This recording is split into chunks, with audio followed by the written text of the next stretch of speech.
They're the enemies of all humanity. For this reason, we've recently begun using the supreme power of the United States military to destroy Venezuelan terrorists and On October 8, trafficking network. 2025 in North Miami, Florida, U.S. naval intelligence locked onto a hidden threat hiding in plain sight. To anyone passing by, it looked like just another deserted apartment tower. Its concrete cracked, its windows shattered, a forgotten high-rise from another era. But behind those corroded gates, 5 underground reactors thundered through the night, refining methamphetamine, cocaine, and heroin on a massive scale, a poison plant worth nearly $3 billion. For months, the FBI, DEA, and CIA had followed phantom shipments from Puerto Cabello, Venezuela ghost cargo, drifting through the Caribbean toward Florida's coast. Barrels marked as solvent compounds, and fishing boats sailing dark with transponders switched off, each one moving under the radar, feeding an empire hidden beneath the city's skin. Every encrypted call, every forged manifest led back to this abandoned complex. If one single building could conceal a $3 billion drug empire in the heart of Miami, how many more might be hiding across the country? Should America sweep the land clean of them all? Type yes if you'd back more nationwide. Raids? No, if you think there's another way. 2:10 a.m., October 6th, North Miami, Florida. Inside the silent ruins, machines began to hum beneath the floor. In the abandoned Coral Ridge apartment tower, the drone of engines echoed through darkness. Soon, CIA satellite data confirmed the unthinkable: the building wasn't empty at all. Behind its sealed windows and rust-coated fences, a Venezuelan prison gang had taken over the 57-story high-rise, turning it into a working drug refinery. What seemed like urban decay was in truth a fortress of crime operating right under Miami's skyline. Beneath the structure, 5 reinforced basement levels held reactors capable of producing 2,500 pounds of meth, 1,200 pounds of cocaine, and 600 to 100 pounds of heroin each cycle. On the streets, that meant more than $2.4 billion flooding the market every month, enough to poison an entire U.S. state. These weren't street punks. They were escaped convicts from Caracas killers who'd left over 1,000 bodies across South America. Their leader, Ralfulo, ruled the tower like a warlord behind rust and concrete. They weren't petty criminals. They were escaped convicts from Caracas, ruthless killers responsible for more than 1,000 deaths across South America. Their leader, Ralfulo, ruled the tower as if it were his kingdom. Around the building stretched family homes, grocery stores, and even an elementary school less than 300 meters away. Those civilians formed a human shield, making any normal assault nearly impossible. The DEA's confirmation that several hostages, including Americans, were trapped inside changed everything overnight. This was no longer a police operation. It had become a national security crisis waiting to explode, now that U.S. intelligence knew what was concealed inside that tower. One question remained: how did all that poison reach American soil for 3 long days? U.S. naval intelligence traced a mysterious shipping route creeping north through the Caribbean, a line that appeared on no official map. Each night, faint radar echoes revealed small fishing boats gliding silently toward Florida lights-off transponders, dead. Beneath their decks lay cold storage tanks big enough to haul nearly 2 tons of illegal drugs per trip. The entire operation ran with terrifying precision. From Puerto Cabello, Venezuela, the cartel shipped chemical barrels marked as solvent compounds. At sea, smaller speedboats met the freighter under the cover of darkness, transferring sealed drums and watertight crates stuffed with narcotics. Within 12 hours, the vessel reached secret rendezvous points near Isla Margarita or the Gulf of Paria, where offshore buyers waited, phones encrypted. Each shipment was worth between $200 and $250 million. Analysts confirmed at least 6 deliveries in just 8 weeks.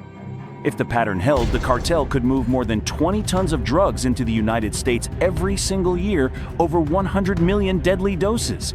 The profits were laundered through fake shipping firms in Curacao and Panama, disguising around $80 million every month under the cover of fertilizer imports and maritime logistics. It was business perfected by corruption. Then came the most chilling discovery. Intercepted radio chatter caught cartel leaders ordering that the hostages be included in the next shipment. Among them were 17 captives, 2 of them American citizens. The smuggling route had turned into a human trafficking line. By dawn on October 6th, Washington had heard enough. The evidence was undeniable, and the danger immediate. The Pentagon approved the next phase, Operation Urban Shield. The countdown began. But could they breach a chemical fortress without triggering chaos? Could the hostages survive the rescue? Then came the shock that froze every agent in the room. Intercepted radio chatter revealed cartel bosses ordering that prisoners be included in the next shipment. Among them were 17 hostages, 2 of them American citizens. The smuggling line had turned into a human trafficking pipeline. By dawn on October 6th, Washington had heard enough. The proof was undeniable, the danger immediate. The Pentagon authorized the next step, Operation Urban Shield. The countdown had started, and with it the question, could they storm a chemical fortress without putting innocent lives at risk? Could the hostages be rescued from a skyscraper built like a war machine? Drop your thoughts. Should U.S. forces strike fast or wait until civilians are safe? 1:30 a.m. October 8th, North Miami-Dade, Florida. The streets lay silent beneath a thick blanket of coastal fog. From afar, Coral Ridge Towers appeared dead, a dark monument looming over a sleeping city. But inside, behind shattered glass and scorched stairwells, the smell of acetone and the thrum of generators whispered the truth. This wasn't a ruin, it was alive. It was a fortress. And tonight, it would burn. At 1:27 a.m., Operation Urban Shield commenced. 52 elite operatives from the FBI Hostage Rescue Team, DEA Special Operations, and U.S. Army Green Berets encircled the block in complete silence. Overhead, an RQ-20 Puma drone swept the upper floors with infrared optics, painting the tower in shades of red heat.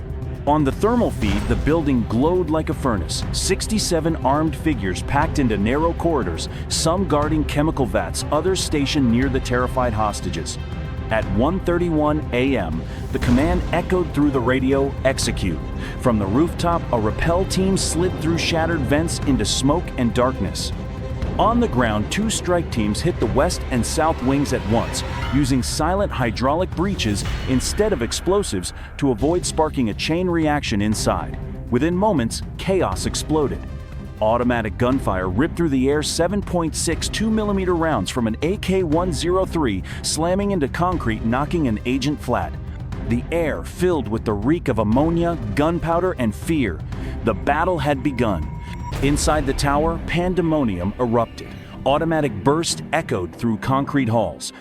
The first volley, 7.6 2mm rounds from an AK-103, punched through a wall, striking an agent's ballistic plate and slamming him to the ground. The air thickened with ammonia, smoke, and gunpowder. The Venezuelan gang fought like trapped soldiers. They had reinforced stairwells with sandbags welded every door and strung tripwires tied to propane tanks. But the special forces adapted fast. Using thermal optics and compact submachine guns, they advanced floor by floor through steam and haze clearing rooms one by one. By 1:38 a.m., the agents reached the 3rd level, the very heart of the cartel's operation. There they found 6 massive chemical reactors still running hot, each brimming with a lethal mix worth over $200 million. Amid the suffocating heat and toxic fumes, 17 hostages were chained to steel bars, forced to work endless shifts under guard. The fight grew fiercer. One explosion on the east wing, triggered by a ruptured solvent tank, sent flames roaring up the stairwell like a furnace. Even as fire and chaos raged, the agents held their ground. A wounded Green Beret, bleeding from shrapnel, stayed behind to cover his team's retreat, firing until his last magazine ran dry. By 1:42 a.m., the battle was finished. 23 gang members lay dead, 19 were captured, and 4 tons of narcotics were recovered, an unprecedented street value of $1.6 billion. The tower that once produced poison for millions now stood in ruins, its windows glowing red with reflected firelight. Outside, paramedics rushed to treat the freed hostages while smoke curled above the Miami skyline, marking the end of one war and the start of another. Yet the agents refused to fall back. One wounded Green Beret, bleeding badly from shrapnel, stayed behind to cover his squad firing until his last round clicked empty. By 1:42 a.m., the fight was over. 23 gang members lay dead, 19 were taken alive, and 4 tons of narcotics were seized, worth roughly $1.6 billion on the street. The tower that had once pumped poison into the world now stood broken windows glowing red with fire. Outside paramedics treated the rescued hostages as the radio crackled with the chilling offshore transmission. Marizul is still moving. Cargo not delivered. Proceed to fall back. That single message froze every agent where they stood. The war wasn't over. It was shifting to the sea. Should the Navy strike before the ship slipped into international waters? Comment yes if you'd take the shot, no if you'd hold fire. 3:10 a.m., October 8th, 35 nautical miles off Florida's coast. The battle that began inside a tower was now racing across the open ocean, under a moonless sky.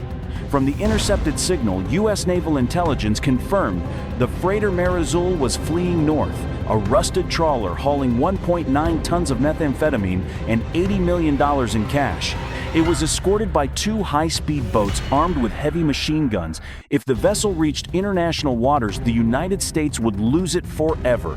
At 3:10 a.m., the USS Wichita locked radar contact.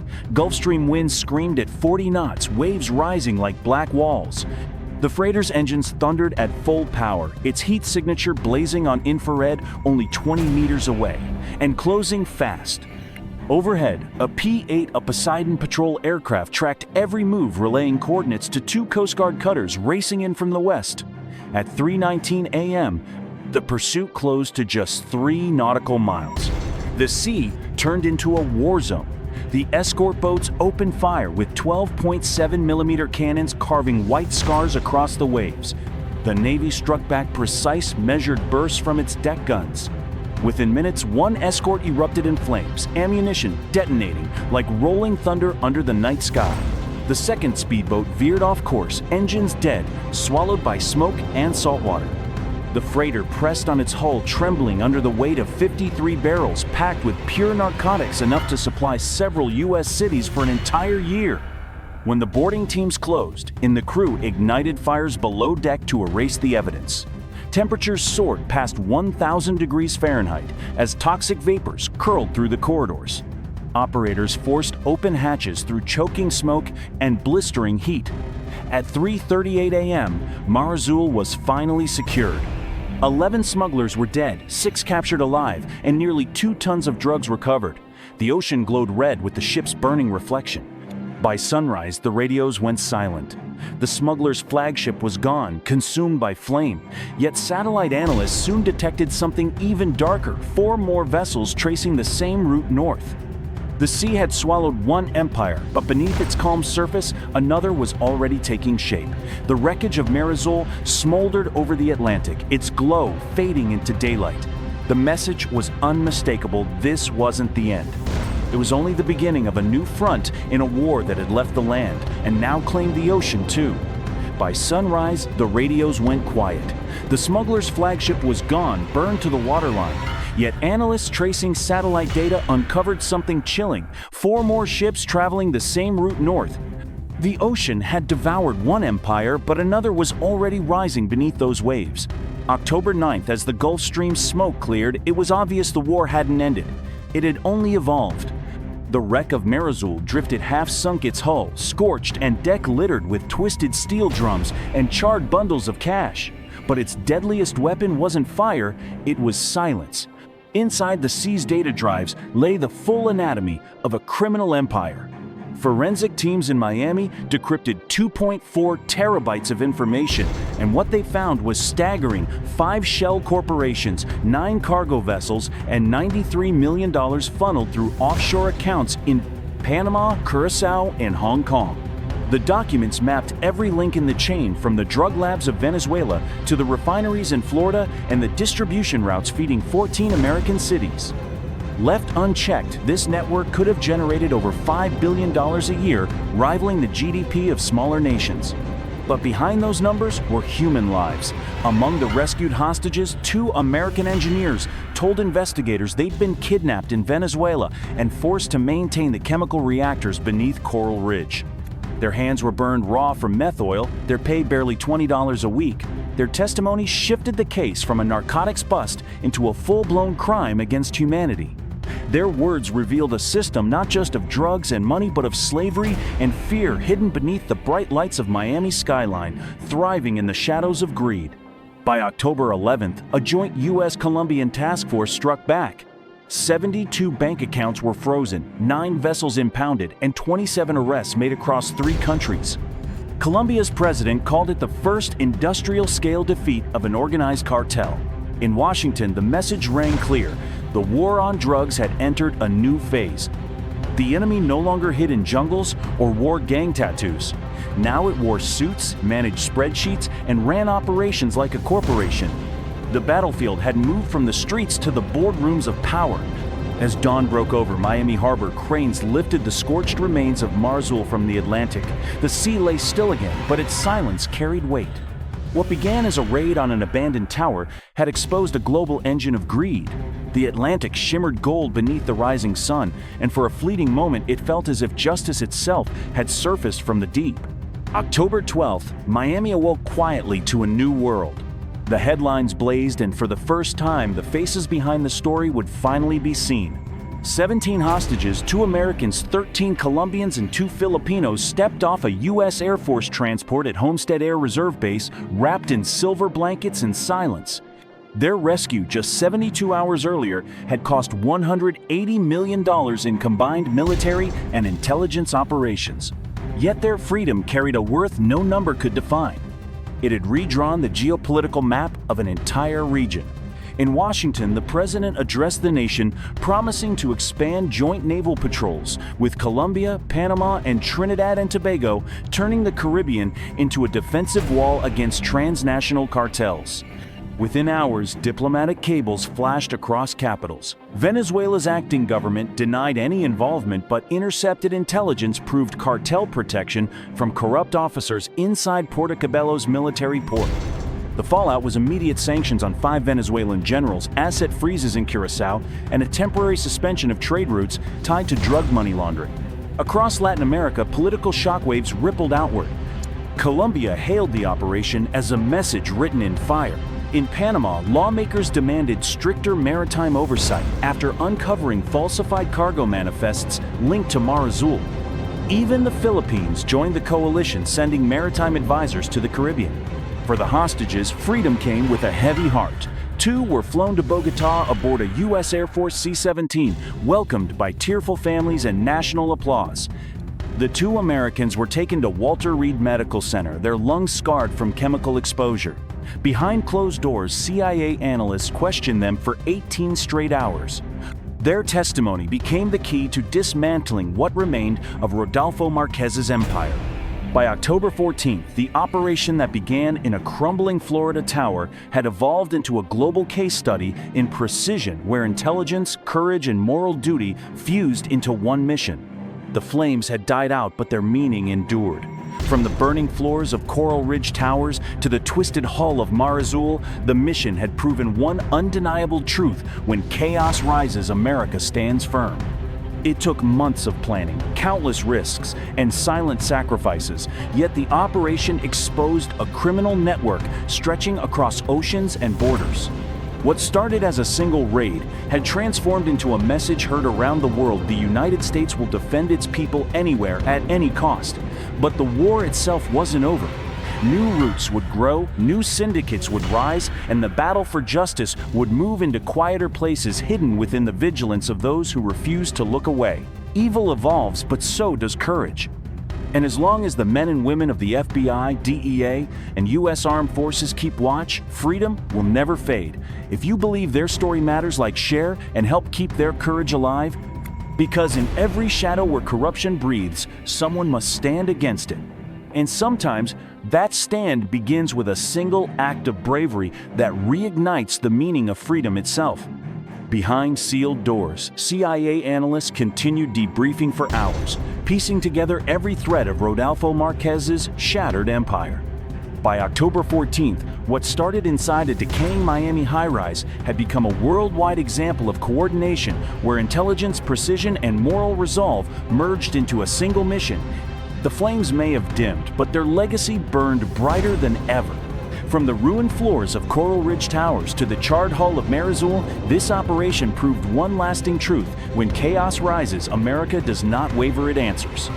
It took months of planning, endless risks and sacrifices no one will ever know.